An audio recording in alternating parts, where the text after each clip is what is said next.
17장. 그리고 6일 후에 예수께서 베드로와 야고보의 동생 요한을 데리고 높은 산으로 올라가셨습니다. 예수께서는 나머지 제자들은 뭐 하고 있었을까? 예수께서는 그들 앞에서 모습이 변모돼 얼굴이 해처럼 빛나고 옷이 빛처럼 새하얗게 됐습니다. 이것도 하나의 기적이네요. 예전에 모세가 그랬죠. 바로 그때 모세와 엘리야가 그들 앞에 나타나 예수와 이야기를 나눴습니다. 베드로가 예수께 말했습니다. 주여, 우리가 여기 있으니 참 좋습니다. 위대한 걸 봤죠. 새하얗게 되는 거랑 모세와 엘리야랑 얘기하는 걸 봤으니 얼마나 막 뿅 가겠어요. 베드로 입장에서. 주께서 원하신다면 제가 여기다가 초막 셋을 지어가지고 하나는 주를 위해, 하나는 모세를 위해, 하나는 엘리야를 위해 세우겠습니다. 대단해 보이죠. 베드로가 말하고 있을 때 빛나는 구름이 그들을 덮더니 구름 속에서 소리가 들려왔습니다. 이는 내가 사랑하는 아들이다. 내가 그를 기뻐한다. 너희는 그의 말을 들으라. 오휴, 하나님의 음성. 세 명, 그 세 명은 하나님의 음성을 들은 거네요. 그 소리를 듣고 제자들은 너무나 두려운 나머지 얼굴을 땅에 대고 엎드렸습니다. 어마어마한 우레소리와 천둥소리가 합쳐진 듯한 그런 어마어마한 소리니까요. 하나님의 소리는. 그때 예수께서 다가와 그들을 어루만지시며 말씀하셨습니다. 일어나라, 두려워하지 말라. 그들이 눈을 들어보니 예수 외에는 아무도 보이지 않았습니다. 엄청난 경험을 했어요. 산을 내려오면서 예수께서 그들에게 당부하셨습니다. 인자가 죽은 사람들 가운데서 다시 살아날 때까지 너희가 본 것을 아무에게도 말하지 말라. 그럼 밑에 있는 제자들한테는 그러자 제자들이 예수께 물었습니다. 그런데 왜 율법학자들은 엘리야가 먼저 와야 한다고 말하는 것입니까? 그러니까 메시아가 오기 전에 엘리야가 먼저 와야 된다고 성경에 나와 있죠. 예수께서 대답하셨습니다. 분명히 엘리야가 와서 모든 것을 회복시킬 것이다. 그러나 내가 너에게 말한다. 엘리야가 이미 왔다. 그런데 그들이 그를 알아보지 못하고 자기들 마음대로 대했다. 이와 같이 인자도 그들의 손에 고난을 당할 것이다. 엘리야가 세례요한이란 그런 얘기도 있죠. 여기 나왔네요. 그제야 제자들은 예수께서 세례자 요한을 두고 하신 말씀인 줄을 깨달았습니다. 그들이 사람들에게 오자 어떤 사람이 예수께 나와 그 앞에 무릎을 꿇으며 말했습니다. 주여, 제 아들에게 자비를 베풀어 주십시오. 간질병에 걸려 몹시 고통받고 있습니다. 자주 불 속에 몸을 던지고 물 속에 뛰어들기도 합니다. 그래서 이 아이를 주의 제자들에게 데려왔지만 그들은 고치지 못했습니다. 예수께서 대답하셨습니다.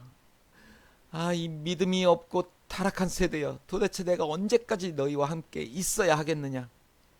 내가 언제까지 너희를 참아야 하겠느냐? 아이를 데려오너라. 이 아이를 못 고쳤다고 제자들이 혼났네요. 믿음이 없어서 못 고쳤다는 얘기죠. 참 예수님도 답답하신 거지. 이제 가실 때가 다가오는데 이놈의 제자들이 아직도 너무 철이 없고, 예수께서 귀신을 꾸짖으시자 귀신은 아이에게서 나갔고 바로 그 순간 아이가 나았습니다. 그때 제자들이 예수께 다가와 따로 물었습니다. 어째서 저희는 귀신을 쫓아내지 못했습니까? 예수께서 대답하셨습니다. 너희 믿음이 적기 때문이다. 내가 진실로 너에게 말한다. 너에게 겨자씨 한 알만한 믿음만 있어도 이 산을 향하여 여기서 저기로 옮겨가거라 하면 옮겨갈 것이요 너희가 못할 일이 없을 것이다. 이 겨자씨만한 믿음. 많이 읽었죠. 이 부분도 많이 읽었는데 그래서 한번 생각한 게 예전에 어린아이 같은 믿음으로 생각하잖아요. 그럼 이거 딱 읽으면서 야 그러면은 예수님이 이제 부활 승천하시고 그 이후에 이 믿는 제자들이나 믿는 사람들이 딱 이 말씀을 알잖아요. 그러면 이제 자기가 딱 기도하면서 저 산을 보고 저기로 옮겨가거라 이렇게 하고 딱 해서 좀 옮겨졌을 것 같아요. 산들이 많이. 물론 이제 직설적으로 해석을 했을 땐 그런 것 같아요. 그래서 산들이 조금 변화가 있지 않았을까 그런 생각을 해봤습니다. 그들이 갈릴리에 모여 있을 때 예수께서 그들에게 말씀하셨습니다. 인자가 사람들의 손에 넘겨질 것이다. 근데 제자들은 막 그렇게 생각을 못하고 있죠. 그리고 그들이 인자를 죽일 것이다. 그러나 인자는 3일 만에 살아날 것이다. 그러자 제자들은 큰 슬픔에 잠겼습니다. 왜 살아난다는데 왜 슬픔에 잠겨? 여기에 초점을 맞은 거죠. 그들이 가버나움에 도착했을 때 이 드라크마의 세금을 걷는 사람들이 베드로에게 와서 물었습니다.